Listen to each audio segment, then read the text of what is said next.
This is Life Happens, Let's Chat. I'm Christy Beatty. I'm Missy Boggs. All right, Missy, what are we talking about this week? We are talking about aging gracefully. Okay. I'm not sure I like it.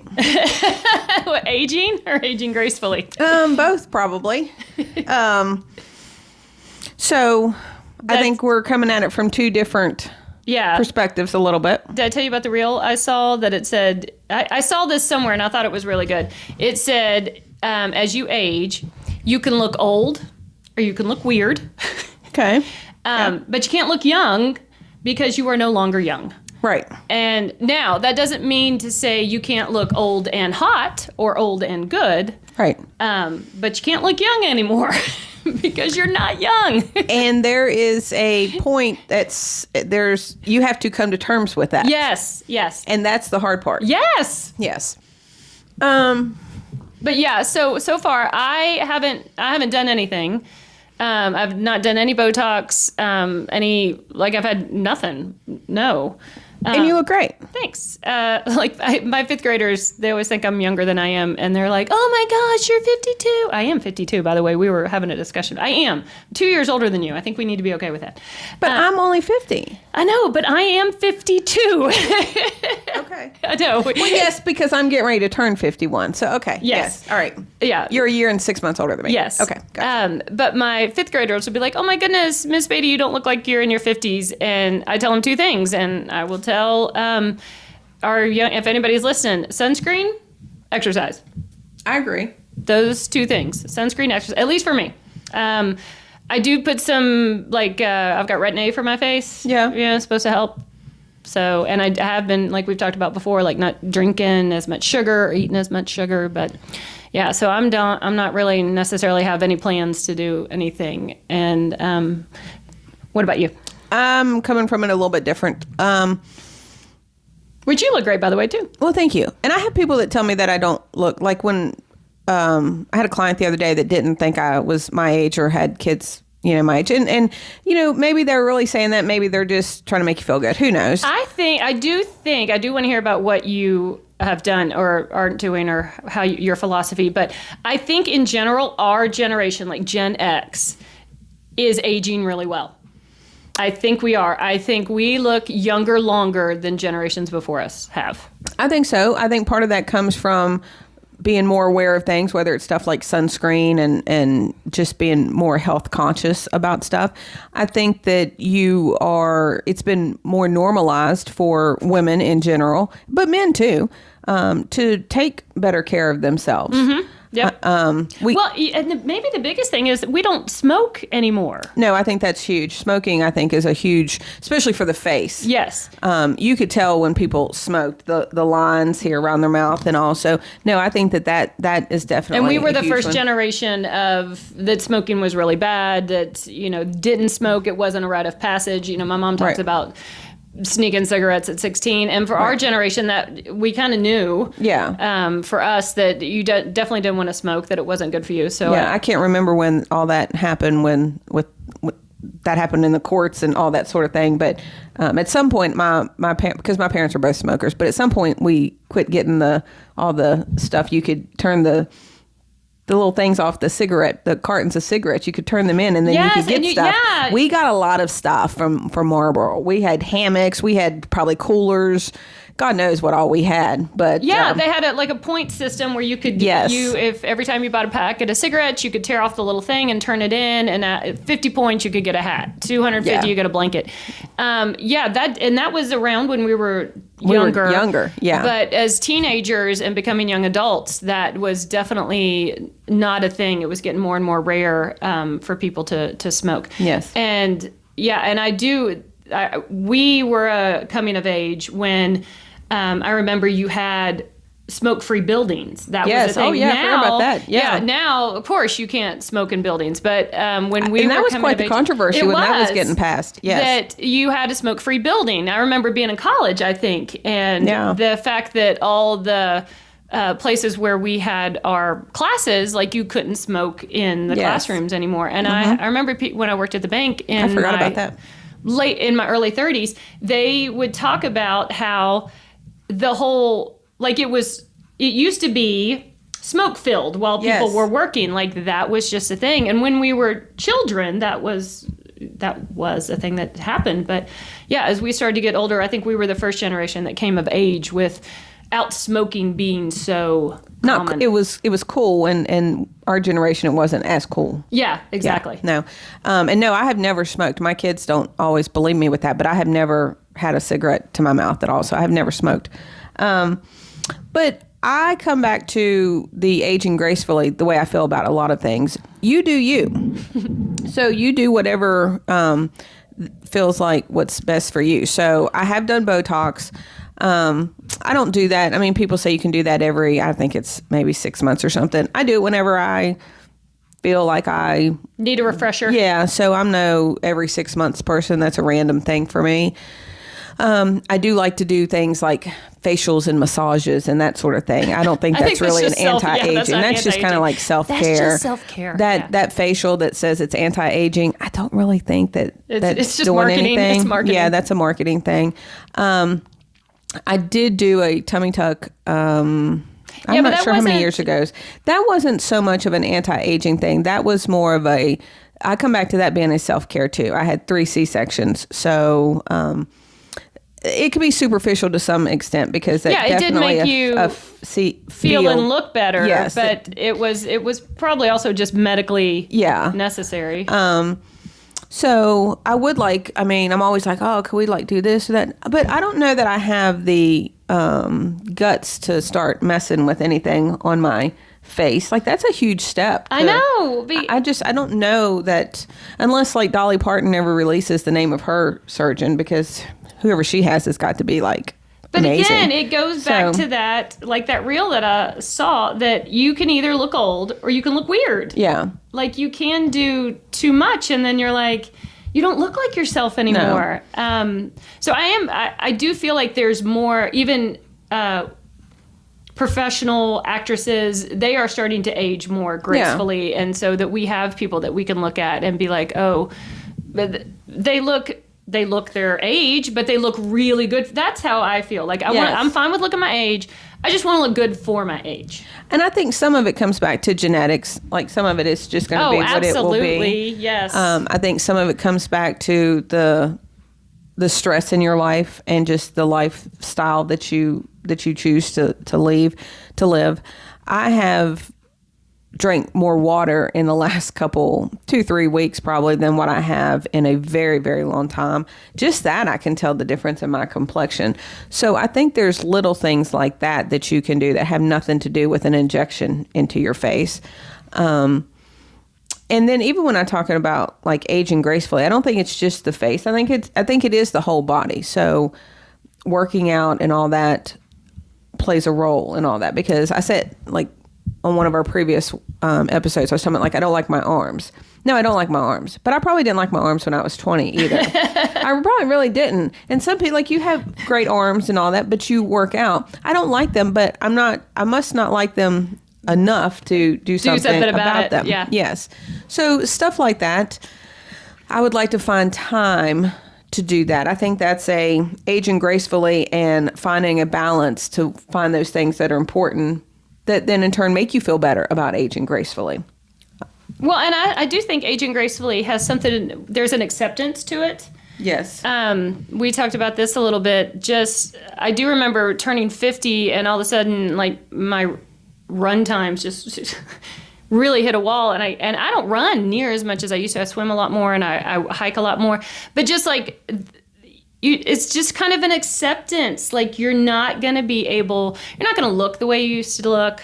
Your hair's not going to look the way it used to look. Your body's not going to look the way it used to look. And that is okay. Right. That's okay. That's part of the journey that we're on. And it's a great journey. And it doesn't, you've got some miles on you at this point. You don't look brand new anymore. Right. And that's okay. And I could sit here and be kind of poetic about it and act like I'm completely okay with it. And some days I am and some days I'm not, right? No, I think that's very true. Yeah. Some days I feel much more confident and much better about it. And then other days, no, I don't feel so great about it. Lexi was helping me with my hair yesterday, I guess. And she goes, do you have a hair appointment soon? And I said, what, do I have grays showing? And she's like, yeah, especially when you brush it out like that. I'm like, yes, I do have a hair appointment soon. I do think that, like, I for the foreseeable future, I will cover my grays. But I have found these great little things you can get on Amazon. It's a little, I wish I had it in here. It's a little tube, or not tube, a little, I don't know which, a little canister of something. It's about yay tall, but it's a little powder. And for people with dark hair, it's wonderful. But it's got a little sponge with it, and you can just cover the gray. Have you seen those? No, but I want one. Oh, it is wonderful.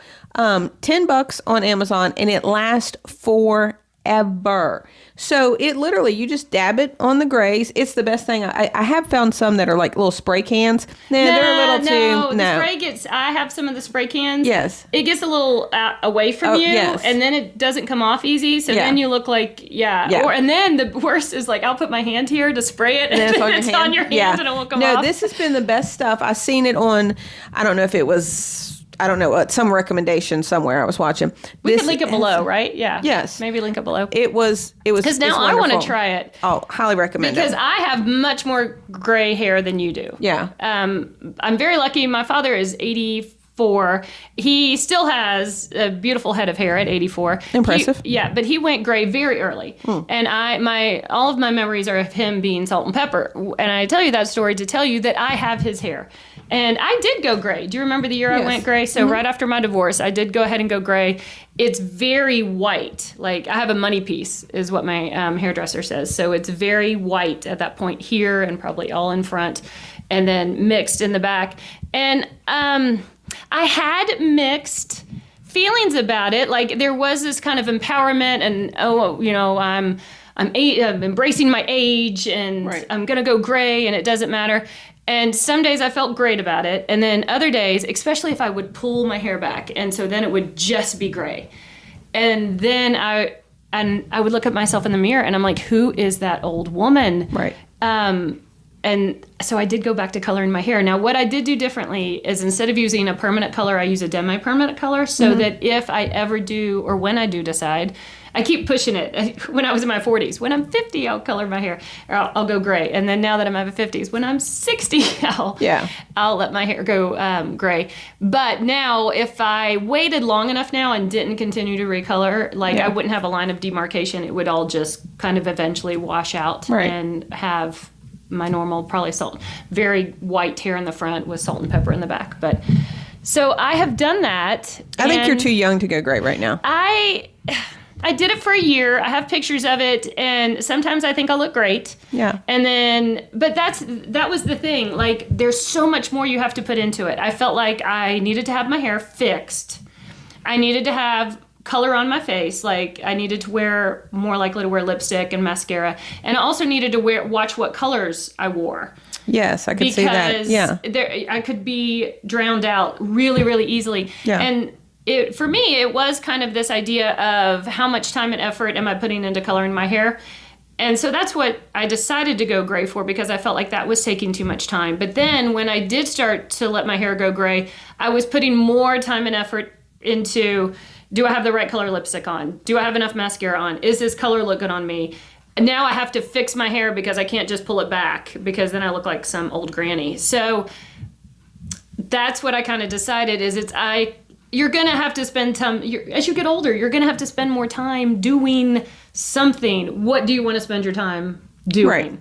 Right. So for me, I felt like it was easier for me now I'm like probably every 2 weeks having to touch up my hair. Yeah. Actually, every 3 weeks. But that's easier than every morning making sure I have the right color on, lipstick, because I haven't worn any makeup at all whatsoever. I just don't.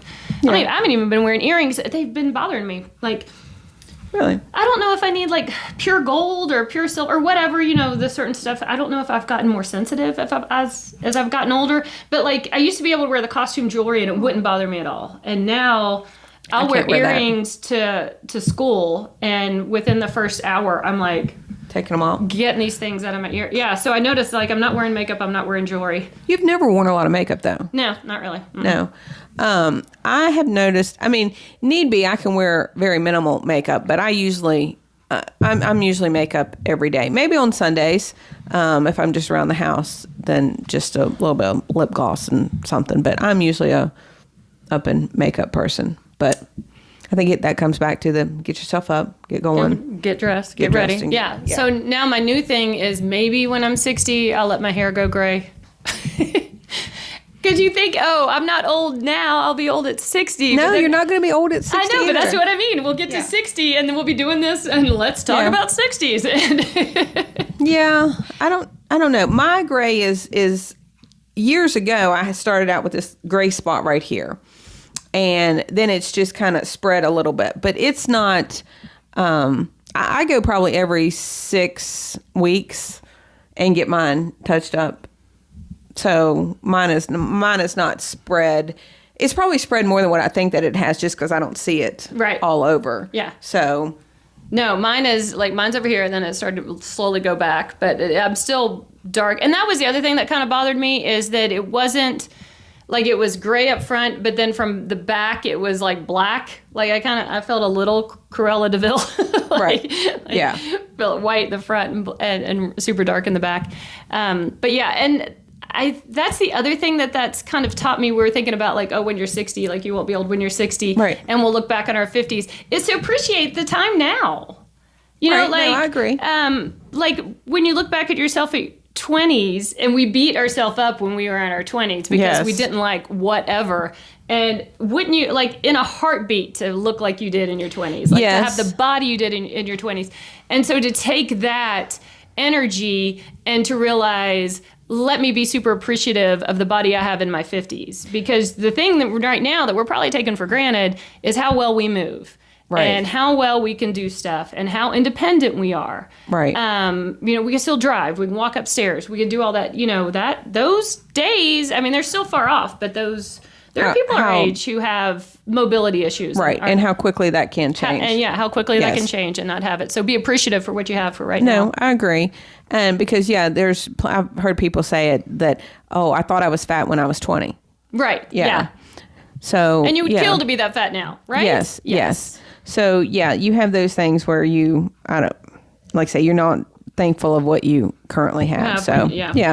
But some of those things that you have access to try to, I guess, keep you from aging and the youthfulness. Anything you swear by? Anything like a serum or something? Other than your that's a good tip. I'm super excited. Oh, yeah. No, I'll definitely show you that. I want to see that. I did start the Korean that face. Skincare thing? Yeah. What does that start with a T? Can you? I don't know. There's a whole bunch of them. I used AI. I got on. Don't make fun of me, Lexi. Chat GPT, Chat GTP, whatever that stuff is. Obviously, I don't use it enough to know the correct initials. Chat GPT. Yeah, there we go. And I got on there and asked about it, and it printed me out a whole description of what I needed to do and order. So then I went on Amazon and ordered it. Don't know. I guess I should take like before and after pictures, maybe. How long have you been using it, though? Month and a half, maybe. I mean, yeah, that's a pretty decent, that you would start to see changes now. Yeah. Like you can't, that's the thing, you can't go one day and be like, oh, it doesn't work. No, it's probably been at least a month. I still, even at my age, would have like acne breakouts. And that's what I was afraid of, because I had used the same stuff forever and had been very pleased with it. But I'm like, let me just try something different. So I did. And it hasn't, caused any problems with that. But I mean, I don't look 20. It didn't like reverse age me or anything like that. So, one could hope. So, but it retinol, the one thing I did see the other day I want to try was a retinol body lotion. Oh. And now I did. Is that a prescription? Or no, it was something on the Today Show. I didn't get like the brand. I don't know what, I'm sure you just Google it or whatever, but it was talking about like for your hands. And my hands, I don't do anything special with them. I probably should put more lotion and all in them. Let's see. Look at your hands compared to mine. I know. We see where all your aging, Christy, is. It's on your hands. Why are your hands look like that? Do you wash dishes? No. They look like somebody who washes dishes a lot. No, I do have veiny hands. Yeah. But yeah, I think you can tell your age in your hands. Oh, absolutely. Sometimes. And if we're looking at yours, look way better than mine do. Yeah. But I'm like, I would like to try that. Retinol, so it was body, but they were talking about like for your neck and all that. Yeah, I don't like my neck. Like, can we just like, So, but anyhow, I'm like, I would try the retinol body lotion. Have you done the face yoga where you're like, no. I don't know. I didn't know that existed. Yeah. So Google ChatGPT. See, you don't know how to say it either. I know, not when I'm being silly. But yeah, so I don't know. And they say it's like minimal effects, but you could try it and like where you're like, yeah, you start doing this stuff. And you're, I need to get the neck. Help with the neck? Yeah, it's supposed to. I have looked into that as we do it on here, but there's mixed reviews. Some people like, maybe it works. Like maybe. Yeah. And not necessarily tightening, or does it just bring blood flow and make your skin look better? Like I do have in my Amazon cart these little the little needles to do like the. Now I've heard that works. It's like it's putting the serum in your face. Mm-hmm. So that's in my cart to order. I'll give that a try and see how that goes. I'll report back.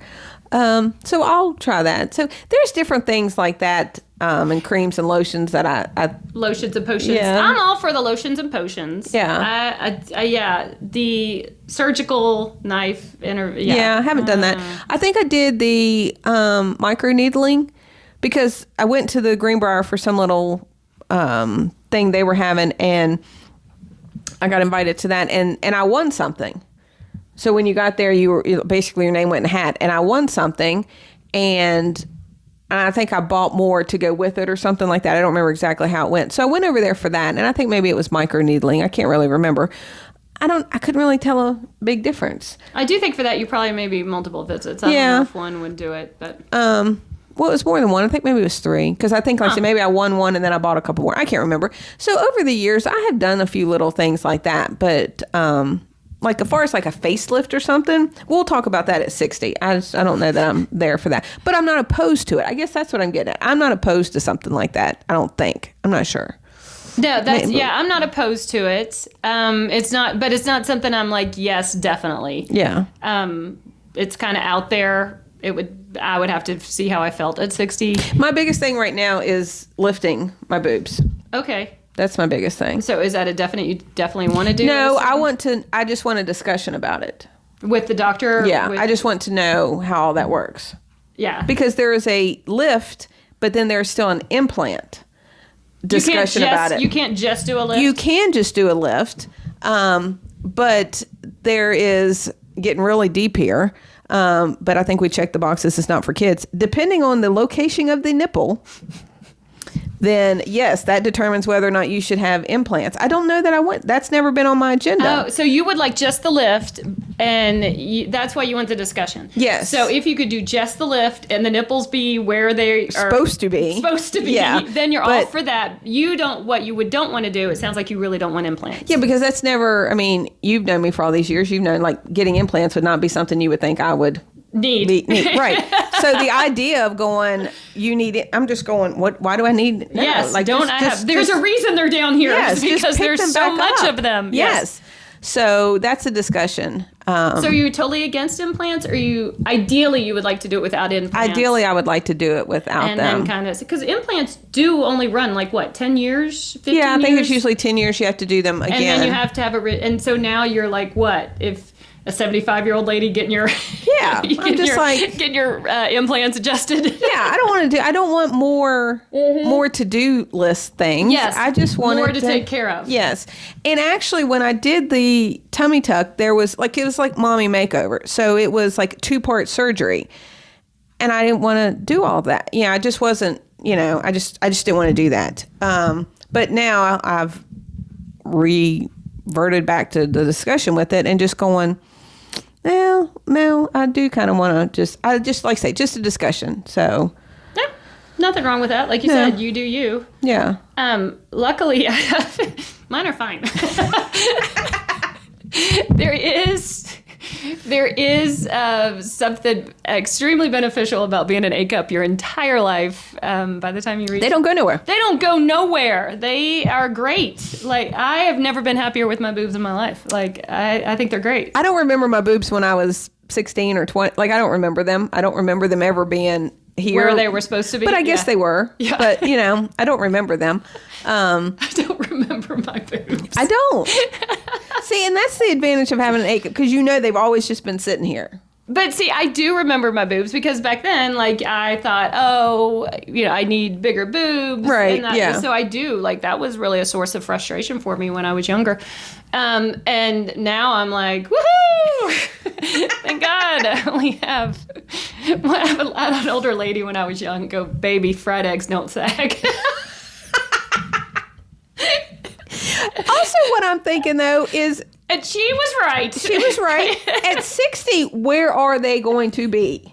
This could be it. That's the other thing. You think there's a stop to gravity? But I think sometimes you can catastrophize about your body, and you think, if it looks like this now, what is it going to look like in 10 years? It only gets worse. Yeah, but like maybe marginally worse, so maybe it's really not that big a deal. Yeah. Like, they've done 90% of their dropping. And if you have 10% more, are you even going to notice? You know what I mean? Yeah. And I think sometimes in our head we think, oh my God, they've gotten this bad, or it's not what it used to be in my 20s. Yeah. How much worse can it get? And the thing of it is, maybe it doesn't. Yeah. Or maybe it gets so marginally worse you don't even really notice. Yeah. So don't necessarily build it up in your head that it's going to be worse. I did that in my 20s. I had one little varicose vein. And I don't really have varicose veins. But in my 20s, I had one little one. And I thought, oh my gosh. You're going to be covered. I am going to have nothing but varicose veins by the time I'm 30. No, never did. Really? Just that one little one. I know.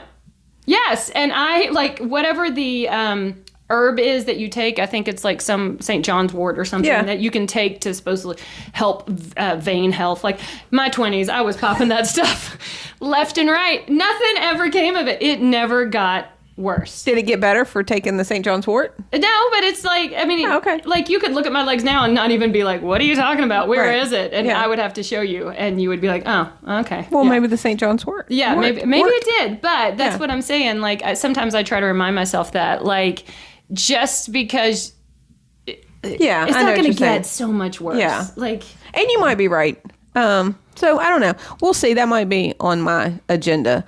But it's taking that step and doing that. Like, I've been thinking and talking about it for a while, but then the stomach thing was different. Like, that was a and you big talk issue. about it because then it ended up helping your back. Yes. Because, well, basically, like you said, your abdominal muscles were cut when you had your children. Yes. So then they went in and repaired them, which helped your back because now your core is all intact. So that was huge. That was huge, and that had bothered me for quite some time, but I never anticipated the back issue being fixed with that. I didn't put the two and two together. And so, I would have done that earlier. And I'm very happy that I had done that, for how my clothes fit, for how I feel. But once again, it's one of those things where you talk about how, you're getting older, and like, just because I had that done, I don't look like I'm 20 again.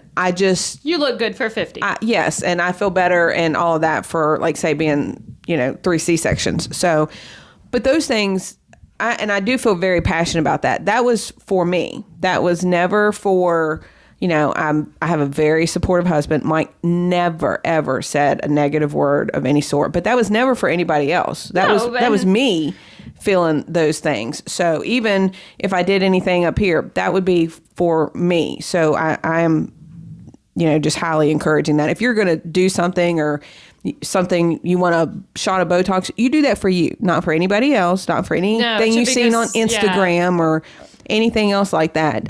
It's for how you feel about you, not anybody else or any like or post or anything else. So I don't know. I'll see. Well, and you could always have the discussion with your doctor and be like, can I do this without implants? And also, just because you went and had the discussion doesn't mean you have to schedule the surgery tomorrow. And there was a really good restaurant down there that had these awesome potato skins. I know it sounds silly, but they were the best potato skins. So I asked Mike the other day, I'm like, you think that restaurant's still there? Can we just drive down there for the potato skins? He wants nothing, no part of it. So that's okay. I don't need him to go down there. I'll go with you for the potato skins. Potato skins with pork and sauce on them. Like a super loaded potato skin. Yeah, like a whole meal. Like, you don't need anything but the potato skins. Right, like a potato skin as a plate. Yes. Nice. Oh my gosh, so good. So we'll just, take a road trip. I'll go with you. Absolutely. Alrighty. Well, we are coming to the end of our time. So that is this week's episode of Life Happens. Let's chat. I'm Christy Beatty. I'm Missy Boggs. Thanks for joining us. Bye.